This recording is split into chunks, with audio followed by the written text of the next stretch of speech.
Aujourd'hui, les platanes se sont mis à pleurer, puisant l'eau dans la brume pour qu'elle tombe sous eux. Aujourd'hui, j'ai appris que les arbres sont aussi des nuages, et ça m'a fait rire d'apprendre ça à mon âge, comme si je n'avais encore rien vu.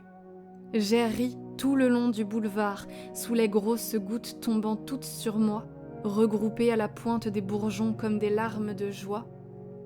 Ces derniers jours, j'ai surtout pleuré d'inquiétude, après m'être mis en colère comme la pluie d'orage tombe après le premier coup de canon.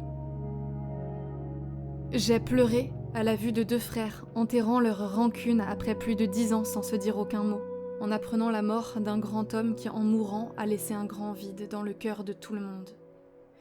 J'ai pleuré comme ont pleuré les platanes dans la brume et l'air froid ne pouvant rien faire d'autre.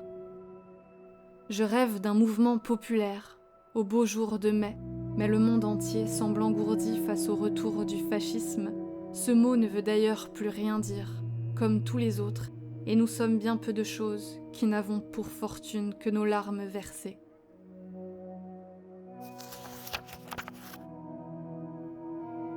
Soudain, le ciel prend feu, et la terre dessous est toute noire. La terre est noire et casse comme du charbon. La portière s'ouvre. Je m'attends à rouler sur le bitume, comme quand je rentrais du judo, mais pas cette fois. Parfois, je rêve de prendre feu. J'observe les oiseaux avec l'envie d'en être un pour aller où je veux. Ma place n'est pas parmi les humains. J'aime mieux être un loup ou une chouette et chanter toute la nuit. Souvent, je me demande si j'existe, de quelle matière je suis fait, si mon amour pour les autres est bien vrai. Souvent, je me vois du dehors, comme si j'avais gravi une échelle. Mes gestes s'accomplissent d'eux-mêmes et mes pensées font leur tour habituel. Le travail façonne mon corps, encore souple comme s'il était fait d'argile.